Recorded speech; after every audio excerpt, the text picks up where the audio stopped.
قال وہ کہے گا ربی اے میرے رب لم حشرتنی کیوں تو نے اٹھایا مجھ کو اعما اندھا، اللہ تعالیٰ تو نے مجھے اندھا کیوں اٹھایا ہے، وقد کنت حالانکہ تحقیق میں تھا بصیرہ دیکھنے والا، اللہ تعالیٰ دنیا میں تو میری آنکھیں تھیں، یہاں میری آنکھیں کیوں چلی گئیں، میری آنکھوں کی روشنی کیوں چلی گئی، مجھے کچھ دکھائی نہیں دے رہا۔ بعض دفعہ اس دنیا میں بھی جو پہلے دیکھ سکتا ہوتا ہے کسی بیماری کی وجہ سے اندھا ہو جاتا ہے تو اس کی بے چینی کا عالم آپ دیکھا کریں، کیونکہ ایک ہوتا ہے پیدائشی اندھا جس نے کبھی کچھ دیکھا ہی نہیں، اس کی فیلنگز اتنی بے چینی والی نہیں ہوتی، لیکن جس کو اللہ نے آنکھیں دی ہوں کسی ایکسیڈنٹ کی وجہ سے کسی بیماری کی وجہ سے اس کی آنکھیں چلی جائیں اس کی بے چینی بہت زیادہ ہوتی ہے، اس کو یقین ہی نہیں آ رہا ہوتا ہے کہ میری آنکھیں دیکھ نہیں پا رہی، اور یہی بھی یقینی اس کو کل قیامت کے دن ہوگی ہر اس شخص کو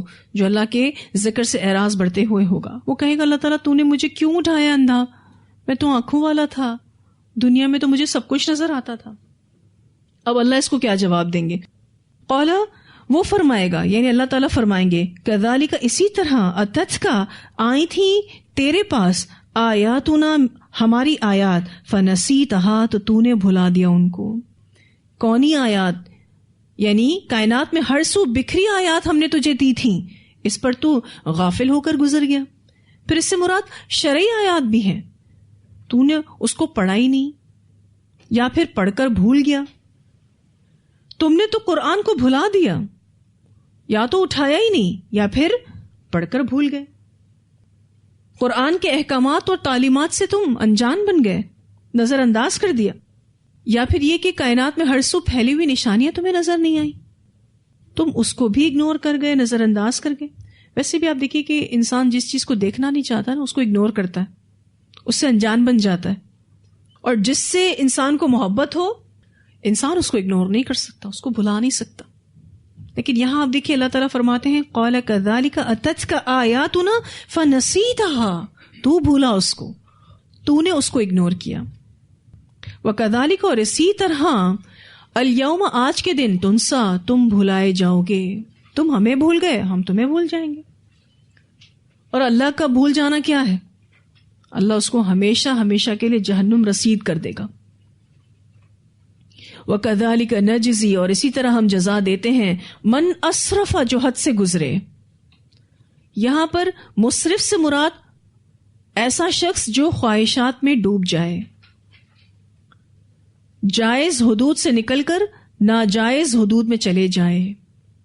اللہ تعالیٰ فرماتے ہیں اسی طرح ہم جزا دیتے ہیں جو حد سے گزر جائے۔ وَلَمْ يُؤْمِن بِآيَاتِ رَبِّهِ اور نہ مانے اپنے رب کی آیات کو۔ وَلَعَذَابُ الْآخِرَةِ اور البتہ عذاب آخرت کا اشد زیادہ شدید ہے، وَأَبْقَى اور زیادہ باقی رہنے والا ہے۔ دنیا کے عذاب کی نسبت آخرت کا عذاب زیادہ دردناک ہے اور ہمیشہ باقی رہنے والا ہے۔ نبی اکرم صلی اللہ علیہ وسلم نے لیعان کرنے والے جوڑے کو آخرت کے عذاب سے ڈراتے ہوئے فرمایا، ایک جوڑا جس نے لیعان کیا تھا تو آپ صلی اللہ علیہ وسلم نے اس جوڑے کو آخرت کے عذاب سے ڈراتے ہوئے فرمایا دنیا کی سزا آخرت کے عذابوں کے مقابلے میں بہت ہی ہلکی اور ناچیز ہے۔ اسے مسلم نے روایت کیا ہے۔ دنیا کا عذاب جتنا بھی بڑا ہو جائے، آخرت کا عذاب زیادہ شدید ہے، زیادہ باقی رہنے والا ہے۔ وَلَعَذَابُ الْآخِرَةِ أَشَدُّ وَأَبْقَى أَفَلَمْ يَهْدِ لَهُمْ کیا پھر نہیں رہنمائی کی ان کی، یعنی اس بات سے کم اہلکنا کتنی ہی ہلاکی ہم نے قبلہم ان سے پہلے، من القرونی بستیوں میں سے، ان سے پہلے یعنی اہل مکہ سے پہلے، من القرونی بستیوں میں سے، یمشون فی مساکنہم وہ جو چلتے پھرتے ہیں ان کے رہنے کی جگہوں میں۔ دوبارہ سے اہل مکہ کو ریمائنڈر دیا جا رہا ہے کہ کیا تم دیکھتے نہیں ہو ان کھنڈرات کو جو تمہارے سفر میں تمہیں نظر آتے ہیں؟ اہل مکہ شام جاتے ہوئے ان کھنڈرات کو دیکھتے تھے، پھر بھی نہیں سمجھتے۔ تو یہ جو گزشتہ اقوام کی اللہ تعالیٰ نے باقیات رکھی ہیں نا، یہ جو آثار رکھے ہیں، یہ جو کھنڈرات رکھے ہیں، کیوں رکھے ہیں؟ تاکہ لوگ اس سے عبرت حاصل کریں۔ لیکن اللہ تعالیٰ فرماتے ہیں یہ تو عبرت حاصل کرتے ہی نہیں ہیں، ان فی ذالک یقیناً اس میں لآیات البتہ نشانیاں ہیں لأولی النہا عقل والوں کے لیے. میں نے آپ کو النہا کے معنی بتائے تھے نا، تجربے کار، اچھی رائے رکھنے والا، صاحب فراست، بہت زیادہ ذہین شخص. ٹھیک ہے نا. تو اللہ تعالیٰ فرماتے ہیں یقیناً اس میں البتہ نشانیاں ہیں عقل والوں کے لیے. ان فی ذالک لآیات لأولی النہا. یہ جو گزران ہے جس کا ذکر یہاں ہوا، ایک وے، ایک راستہ، دنیا میں بھی ہم اس راستے سے گزر رہے ہیں. برزخ کی زندگی بھی obviously ایک راستہ ہے کہ ہم اس ٹائم کو گزار کر آخرت کی طرف بڑھ رہے ہوں گے. اور پھر آخرت کا جو دن ہوگا، قیامت کا جو دن ہوگا، وہ بھی ایک طویل راستے پر مبنی ہے. آپ دیکھیں تو ہم دنیا میں آئے، ٹھیک ہے، اور انسان جب اس دنیا میں آیا ان میں سے کچھ مومن بنے، کچھ کافر ہوئے، اور اسی طرح سے منافق، فاسق، بدعتی، گناہگار، یہ سب بھی ہوئے. جب انسان دنیا میں آتا ہے، اور ابھی ہم مومن کی بات کر لیتے ہیں، وہ قبر میں جائے گا، ٹھیک ہے. قبر سے پھر نفخہ ثانی کی میں بات کروں گی، کیونکہ پہلا جو سور پھونکا جائے گا اس کے بعد تو سبھی ختم کر دیے جائیں گے، ٹھیک ہے. دوسرا جو سور پھونکا جائے گا اس کے بعد بعث ہوگا، بعث بعد الموت. پھر اس کے بعد تمام لوگوں کو میدان محشر میں لایا جائے گا. اور ابھی جیسے میں نے آپ سے ذکر کیا کہ میں مومنوں کی بات کر رہی ہوں، ٹھیک ہے. مومن دنیا میں آیا، دنیا سے پھر کہاں گیا؟ قبر میں گیا. قبر سے کیسے اٹھا؟ جب نفخہ ثانی ہوا، دوسری بار سور پھونکا گیا، اس کا بعث ہوا، وہ اٹھا اور میدان محشر میں پہنچا. پھر وہاں گروہ بندیاں ہوں گی، ٹھیک ہے. گروہ بندیاں ہوں گی، مومنوں کو الگ کر دیا جائے گا، کفار کو الگ کر دیا جائے گا، فاسقوں کو الگ کر دیا جائے گا، منافقوں کو الگ کر دیا جائے گا، سب کے گروپس بنا دیے جائیں گے. اچھا، اعمال کے اعتبار سے بھی گروپس بنیں گے. پھر اس کے بعد مومن تو حوض کوثر پر چلا جائے گا، لیکن کافر کو حوض کوثر نصیب نہیں ہوگا. اسی طرح سے نہ کسی منافق کو، نہ کسی بدعتی کو، نہ کسی جہنم میں جانے والے مسلمان کو حوض کوثر نصیب نہیں ہوگا، صرف مومنین کو نصیب ہوگا. اور جیسے ہی وہ حوض کوثر کا پانی پی لیں گے، ان کو پورا دن، جو قیامت کا دن ہے، اس دن پیاس نہیں لگی. پھر اس کے بعد شفاعت کبریٰ ہوگی. آپ صلی اللہ علیہ وسلم مقام محمود پر جائیں گے، جو جنت میں عرش الہی کے نیچے ہے، وہاں تک جائیں گے آپ صلی اللہ علیہ وسلم. شفاعت کبریٰ کے بعد آپ صلی اللہ علیہ وسلم دوبارہ میدان محشر میں آئیں گے. اس شفاعت کبریٰ کو مومنین پالیں گے. ابھی بھی سب کو شفاعت نہیں ملی ہے، ٹھیک ہے. جن کے تھوڑے بہت نمبر کم ہوں گے نا، جیسے کہ پاس ہونے کے لیے 98% چاہیے اور ان کا 96% ہوگا، کچھ تھوڑی بہت کمی بیشی، تو ان کو شفاعت کبریٰ مل جائے گی. پھر عدالت قائم ہوگی، گواہوں کو لایا جائے گا.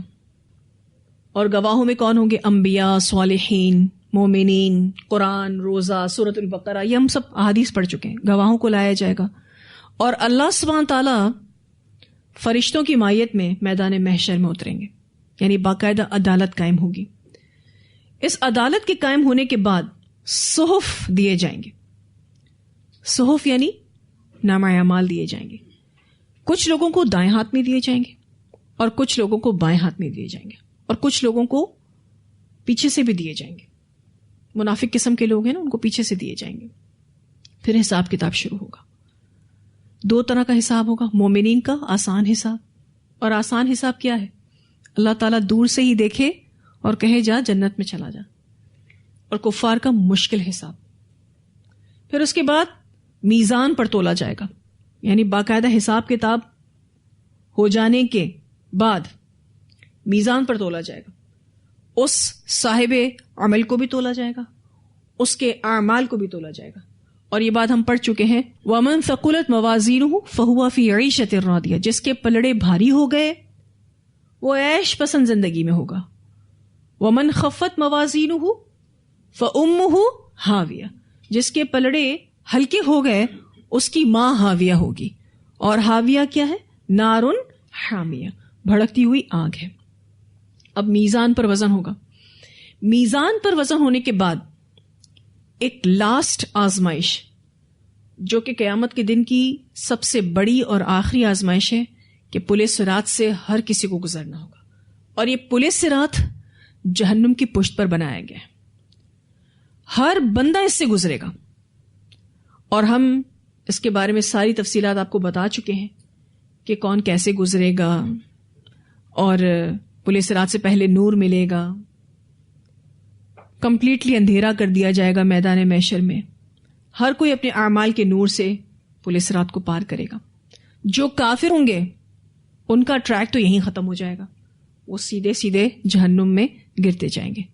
مومنین اس ٹریک کو پاس کریں گے، یعنی اس کو پار کریں گے، اور پھر اس کے بعد القنطرہ پر روکے جائیں گے. القنطرہ جو ہے یہ پل صراط کا آخری حصہ ہے. کچھ مفسرین یہ کہتے ہیں اور کچھ کہتے ہیں کہ یہ ایک اور چھوٹا سا برج بنایا گیا ہے پل صراط کے بعد. دونوں باتیں ہو سکتی ہیں کیونکہ غیبی امور ہیں، ان میں ہم صرف تھوڑا بہت ہی اپنا فہم استعمال کر سکتے ہیں، باقی اصل حقیقت تو اللہ تعالیٰ جانتے ہیں. لیکن یہ طے شدہ بات ہے کہ یہ بھی ایک ایسی جگہ ہے جہاں مومنین کو روک لیا جائے گا. وہ مومنین جو پل صراط بھی پار کر چکے ہیں، اب یہاں پر ان کے گلے شکوے، غلط فہمیاں دور کی جائیں گی. جیسے ہی مومنین مکمل طور پر صاف ہو جائیں گے پھر انہیں جنت میں جانے کی اجازت ملے گی اور سارے کے سارے جنت میں چلے جائیں گے. ہر کوئی اپنے اپنے درجے پر پہنچے گا. پھر اس کے بعد نبی اکرم صلی اللہ علیہ وسلم پھر سے سفارش کرنے کے لیے اللہ تعالیٰ سے ریکویسٹ کریں گے. حدیث میں اس بات کا ذکر آتا ہے، نبی اکرم صلی اللہ علیہ وسلم نے فرمایا، پھر میں اپنے رب سے حاضری کی اجازت مانگوں گا، مجھے اجازت دی جائے گی. اس وقت اللہ تعالیٰ مجھے اپنی حمد و ثنا کے وہ کلمے سکھائے گا جو اس وقت میں نہیں جانتا. میں ان کلموں سے اس کی حمد و ثنا کروں گا اور سجدے میں گر پڑوں گا. ارشاد ہوگا، اے محمد صلی اللہ علیہ وسلم، اپنا سر اٹھاؤ، بات کہو سنی جائے گی، سوال کرو دیے جاؤ گے، سفارش کرو مانی جائے گی. میں عرض کروں گا، اے میرے رب، میری امت میری امت. ارشاد ہوگا، جاؤ اور جہنم سے ان لوگوں کو نکال لاؤ جن کے دل میں جو کے برابر ایمان ہے. میں جاؤں گا اور ایسا کروں گا، پھر دوبارہ اللہ تعالیٰ کی بارگاہ میں حاضر ہوں گا اور انہی کلمات سے اللہ تعالیٰ کی حمد و ثنا کروں گا اور سجدے میں گر پڑوں گا. ارشاد ہوگا، اے محمد صلی اللہ علیہ وسلم، سر اٹھاؤ، بات کہو سنی جائے گی، سوال کرو دیے جاؤ گے، سفارش کرو قبول کی جائے گی.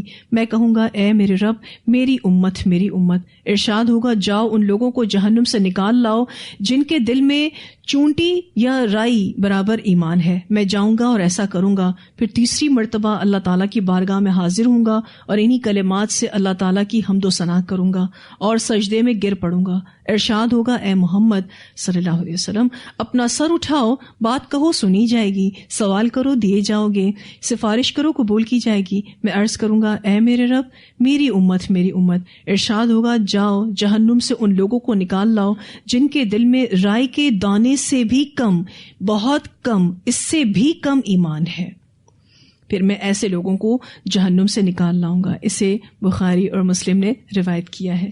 یہ نبی اکرم صلی اللہ علیہ وسلم بارہا اللہ تعالیٰ سے ریکویسٹ کریں گے اور ایٹ دی اینڈ منیمم ایمان والا بندہ بھی جہنم سے نکال کے جنت میں ڈال دیا جائے گا.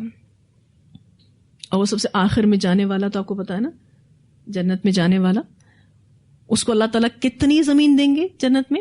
اس زمین جیسی 10 زمینیں، یعنی وہ بھی خوش کر دیا جائے گا. تو یہ ایک ٹریک ہے جو میں نے آپ کو بتایا. اسی طرح سے اگر آپ دیکھیے تو کفار اور منافقین بھی اس ٹریک سے گزریں گے. دنیا میں آئے کفار، قبر میں گئے، دوسرا سر پھونکا گیا، وہ بھی موت کے بعد دوبارہ جی اٹھیں گے، میدان محشر میں جائیں گے، ان کی بھی گروہ بندیاں کی جائیں گی. پھر ان کو حوض کوثر نہیں دیا جائے گا، ان کو شفاعت کبریٰ نہیں دی جائے گی، ڈائریکٹ ان کی عدالت قائم کی جائے گی، ان کے خلاف گواہ کھڑے کیے جائیں گے، ان کو صحف ملیں گے اور obviously ان کو صحف بائیں ہاتھ میں ملیں گے، اور پھر ان کا حساب کتاب ہوگا جو کہ مشکل حساب ہوگا. پھر ان کو میزان پہ کھڑا کیا جائے گا اور ان کا کوئی وزن نہیں ہوگا. ہم سورۃ الکہف میں پڑھ چکے ہیں، فَلَا نُقِیمُ لَهُمْ يَوْمَ الْقِیَامَةِ وَزْنًا، اور ہم قیامت کے دن ان کو کوئی وزن نہیں دیں گے. پھر اسی طرح سے وہ پل صراط پر جائیں گے، لیکن بس یہی ان کا اینڈ ہوگا، یہ جہنم رسید ہو جائیں گے. یعنی پل صراط جو جہنم کی پشت پر بنایا گیا وہ اس سے نیچے گر جائیں گے. دیکھا جائے تو مومنین کا ٹریک بڑا ہے دیکھا جائے تو، لیکن اس کا انجام اچھا ہے. آج آپ دیکھیں تو اس دنیا میں بھی مومنین کے لیے ڈیفیکلٹیز زیادہ ہیں نا. یہ دنیا آپ کے لیے کیا ہے؟ قید خانہ ہے، لیکن انشاءاللہ انجام اچھا ہے. جنت کا راستہ طویل ہے، کٹھن ہے، لیکن جنت بھی تو ملے گی نا. اس دنیا میں بھی کوئی اچھی چیز حاصل کرنے جائیں تو اتنی آسانی سے تو نہیں ملتی. لیکن کفار منافقین کا ہم ٹریک دیکھتے ہیں چھوٹا ہے، بہت ساری چیزیں وہ مس کر رہے ہیں، جیسے حوض کوثر مس کر رہے ہیں، شفاعت کبریٰ مس کر رہے ہیں، ٹھیک ہے نا، پل صراط سے ہی گر رہے ہیں جہنم میں، لیکن ان کا انجام برا ہے. اسی طرح سے فاسق، بدعتی اور کبیرہ گناہوں کے جو مرتکب لوگ ہوں گے وہ جلد از جلد اپنے برے انجام کو پہنچیں گے. قیامت کے دن ہر آدمی کو احساس ہوگا کہ آج زندگی کے امتحانات کا نتیجہ نکلنے والا ہے. ہر بندے کو یہ چیز فیل ہوگی کہ جو کچھ میں بو کر آیا ہوں نا آج میں کاٹوں گا. مرنے کے بعد پیش آنے والے مراحل اس قدر کٹھن اور تکلیف دہ ہوں گے، نہ تو اس کو لکھا جا سکتا ہے نہ اس کو بیان کیا جا سکتا ہے.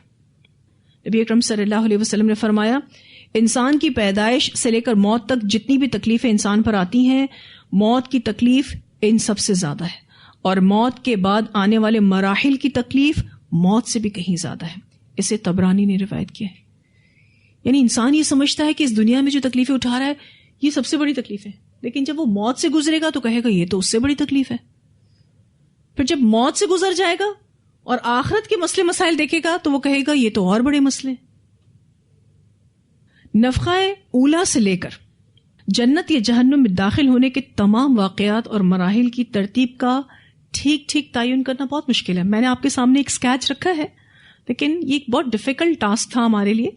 ہم نے مستند کتاب سے فائدہ اٹھاتے ہوئے ترتیب دینے کی کوشش کی ہے. آپ کے سامنے جو میں نے ایک ٹریک رکھا ہے یہ ایک ادنا سی کوشش ہے. اگر یہ ترتیب ٹھیک ہے تو اس پر اللہ کا ہم شکر ادا کرتے ہیں، اور اگر کہیں تقدیم اور تاخیر ہو گئی ہے تو اللہ تعالی ہمیں اس غلطی پر، اس کوتاہی پر معاف کرے، کیونکہ حق بات اللہ کی طرف سے ہے اور غلط بات میری طرف سے اور شیطان کی طرف سے ہے. تو کوشش کی ہے میں نے آپ کو ایک راستہ سمجھانے کی کہ ایک انسان جب دنیا میں آتا ہے اور پھر جب وہ مر جائے گا تو مرنے کے بعد اس کو کہاں کہاں سے گزرنا ہوگا.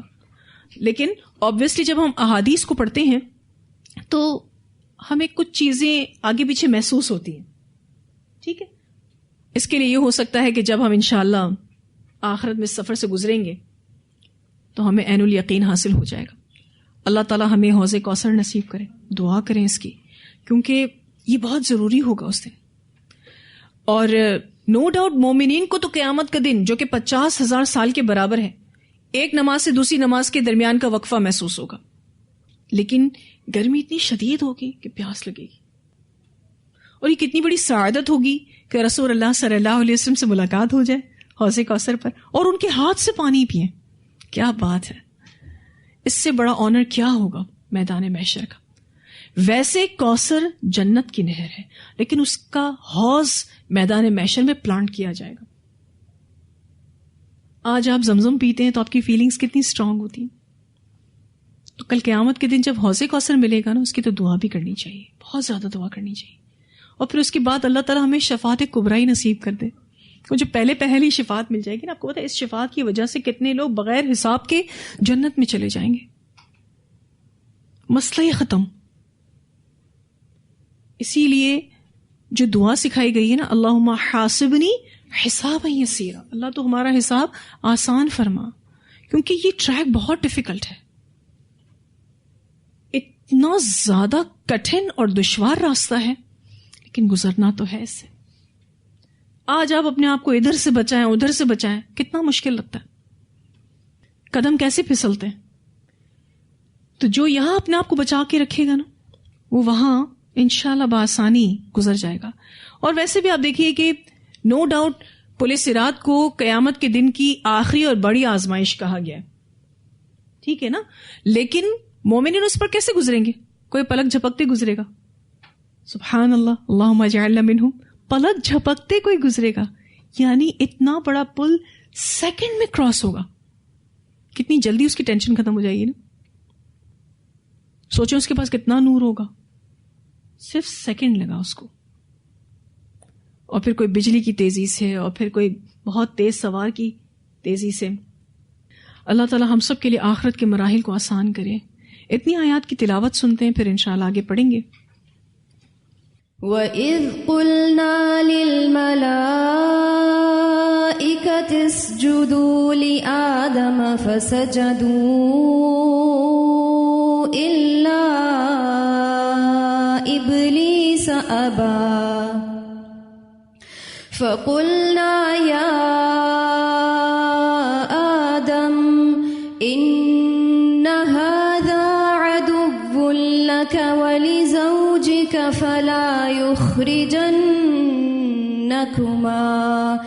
فلا يخرجنكما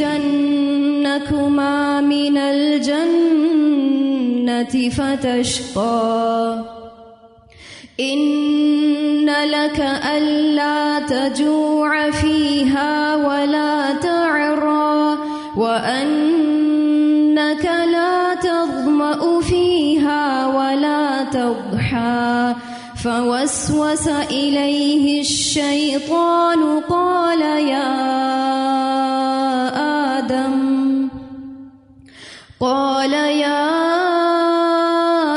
آدم هل أدلك على شجرة الخلد وملك لا يبلى فأكلا منها فبدت لهما سوآتهما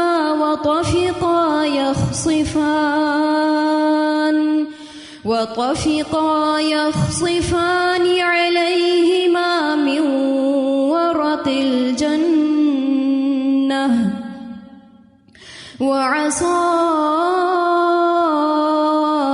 آدم ربه فغوى ثم اجتباه ربه فتاب عليه وهدى قال اهبطا منها جميعا بعضكم لبعض عدو فإما يأتينكم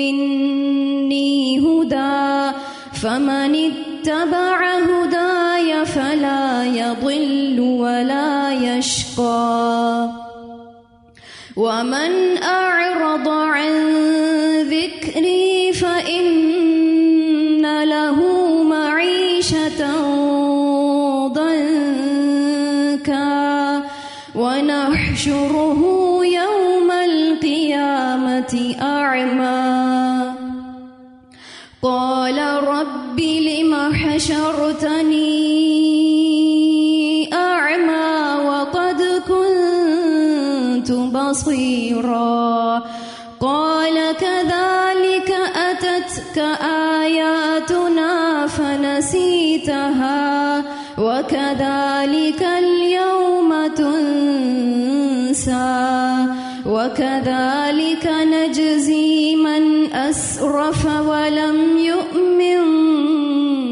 بآيات ربه ولعذاب الآخرة أشد وأبقى أفلم يهد لهم كم أهلكنا قبلهم من